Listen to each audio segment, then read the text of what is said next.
Workbook page 87, we are continuing lesson 7.3 on experimental probability. So if you look at the first question, an 8th grade class rolls a number cube with faces labeled 1 through 6. The results of 50 rolls are recorded in the table below.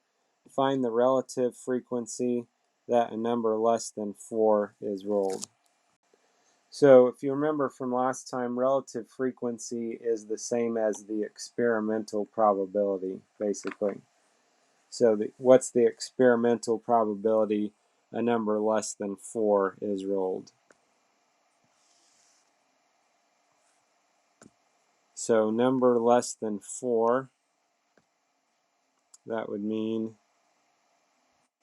less than 4 that they got a 1, 2, or a 3. So if you look at the frequencies down below, these outcomes, that tells you how many times they got each one of these. So they got a 1 6 times, they got a 2 4 times, and they got a 3 8 times. So altogether, that means a number less than 4 was rolled 18 times. So the number cube was rolled 50 times. And so then the relative frequency, or in other words, experimental probability,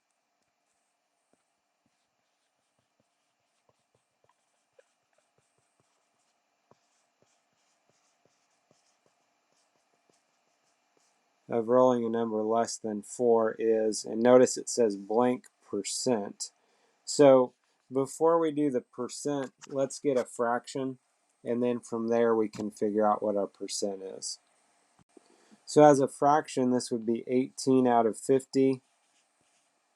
Normally with fractions with probabilities, we're going to try and reduce those down. In this case, notice our goal, though, is to find a percent. So if we can work with this and get it to a percent easy enough, then we'll not worry about reducing it. If you do reduce it, that's fine. It's just going to take you a little bit more to get back to what the percent would be. So our goal to get it to be a percent is to get it to be a number out of 100. To get it to be out of a number out of 100, we can actually do that by multiplying both of those by 2. So that would be 36 out of 100, and that means that's a 36% of the time that they got a number less than 4.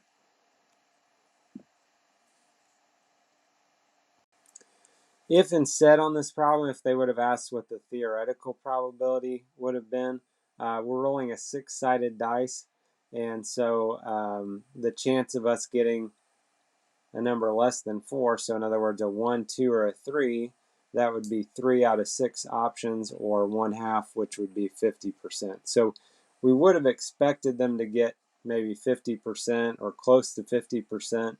They actually got 36%. So they got 1, 2, or 3 a little bit less often than what we would have expected. But that's what happens sometimes. We don't always get exactly what we're going to expect that we're going to. If we go to number 2, Ellen flipped a coin 80 times.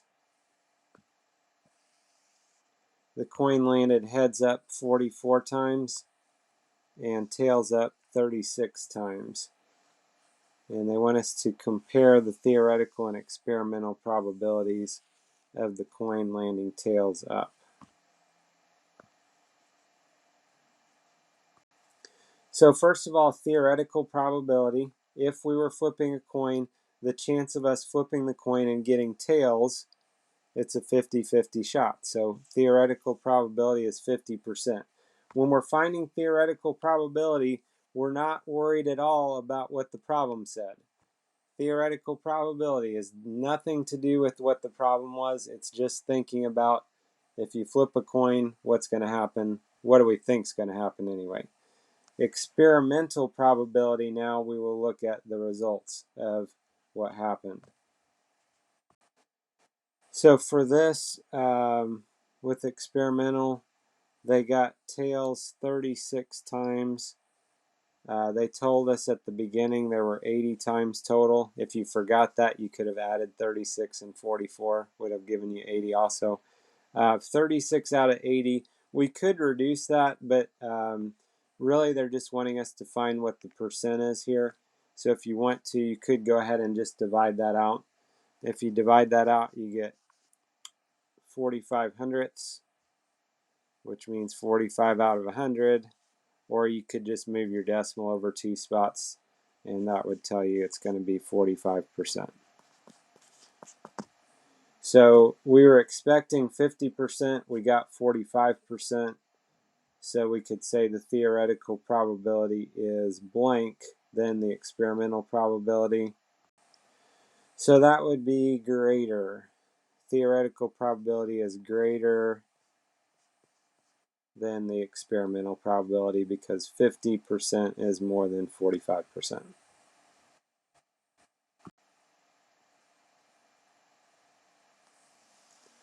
If we go to number 3, after many studies, a researcher finds the probability that word recognition program correctly interprets a handwritten word is 9/10.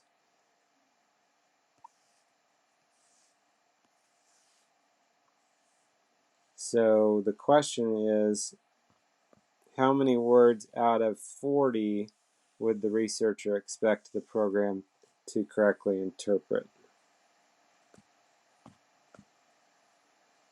So correctly interpreted 9/10. We're trying to figure out how many words out of 40. So one way of doing this, we could do this as a proportion. We've got 9 out of 10. We're trying to find the number out of 40. And so if you multiply both of those by 4, 9 times 4 is 36. That'd be 36 out of 40. Another option, if you wanted to, you could have looked at 9/10. 9/10 is the same. That would be the same as 90%. And so we could have taken 90% of 40, or you could have just even done 9/10 of 40.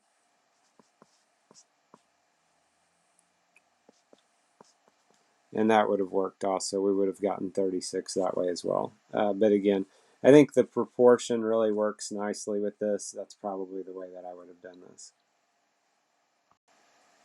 If we look at number 4, the table shows a student's results from spinning the pointer 30 times. And I know your workbook doesn't have color, so sorry about that.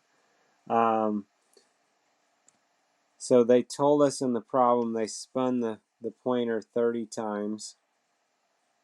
And the first thing they're wanting us to do is find the theoretical and experimental probabilities. The pointer lands in a section with a number greater than or equal to 2. Greater than or equal to 2. So we're going to look at theoretical probability first. Greater than or equal to 2. So if we look at our spinner, the options that are greater than or equal to 2 would be 2, 3, 4, and 5. So we have 4 out of 5 options here. So 4/5. One thing you could do if you multiply both of these by 20, that would give you 80 out of 100, which is 80%. Or if you have calculator access, you could divide 4 by 5, you get 0.8, and then just move your decimal over 2 spots to the right. So theoretical probability then of getting greater than or equal to 2 would be 80%. So that's what we're expecting, is 80% of the time. So if we look now at our different outcomes, the times that we got greater than or equal to 2, so the times we got a 2, 3, 4, or 5, they got a 2 5 times, a 3 5 times, a 4 7 times, and a 5 4 times. So if we add those together, that's a total of 21 times. and they told us at the beginning, or you can add all the frequencies together if you forgot, but there were 30 times total. So 21 out of 30. Again, if you have a calculator, you could just divide that. If you don't, you could reduce both of these by 3, and that would be 7/10. And then if you multiply both of them by 10, that would be 70 out of 100, which is 70%. And again, if you do have a calculator you're allowed to use, you could just right away here 21 divided by 30, you get 0.7, and then just move your decimal 2 spots, and that would be 70%. So we were expecting 80% of the time to get 2 or greater. We actually got 70% of the time.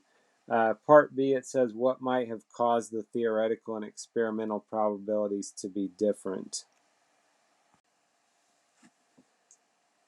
So one way of looking at this, what the book had, is that the experimental probability of an occurring event is not guaranteed to match the theoretical probability, but with more trials, they should get closer.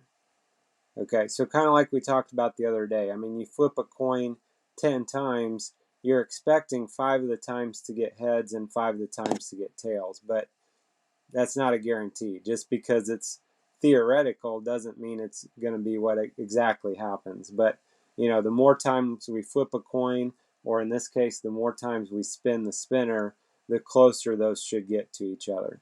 And those really aren't too far off from each other, 80%, 70%. Those are relatively close. So, you know, again, it doesn't have to always come out exactly, but, you know, another thing the book talked about is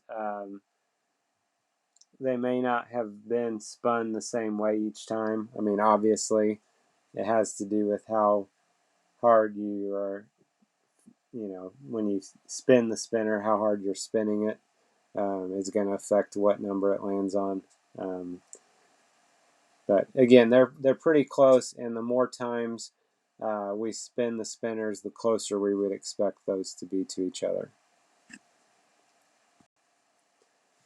Number 5, a city council wants to know if residents would like a dog park. They sent a survey to every household in the city. The results of those who responded are shown in the table at the right. So the question is, what is an appropriate first step in finding the experimental probability a household has 2 or more dogs?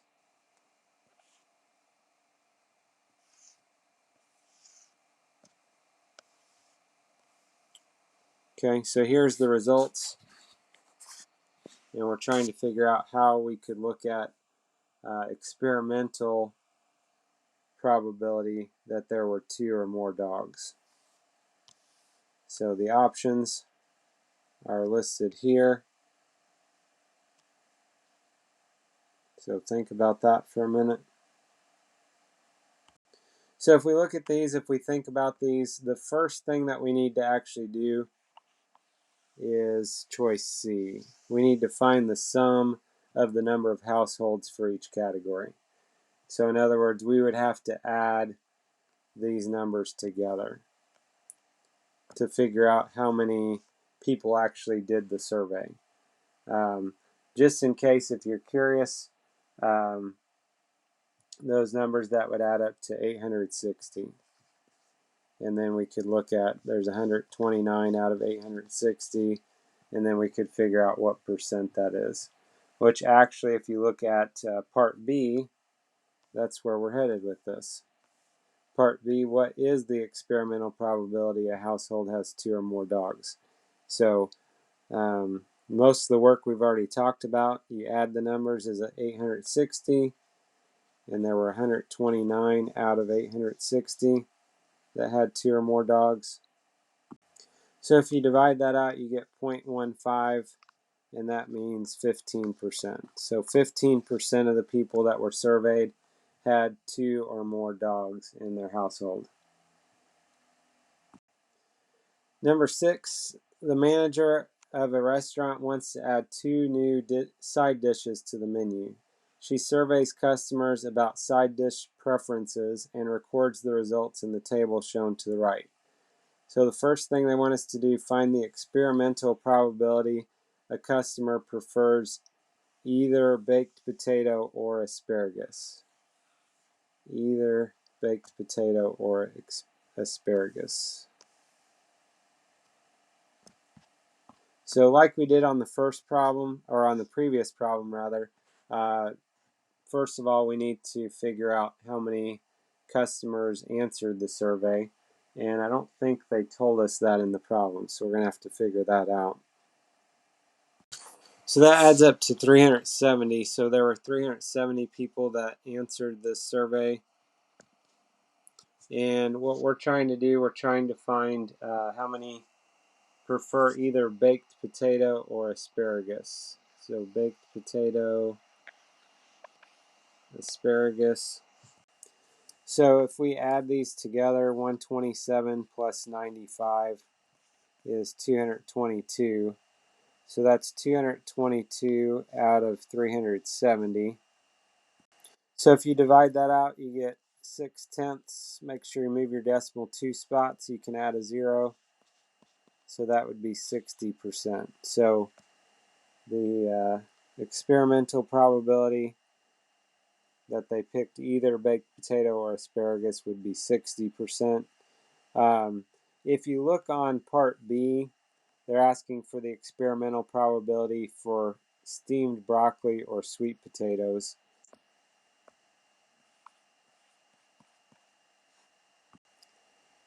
So for part B, without even working this out, broccoli and sweet potatoes are the only two other options we have.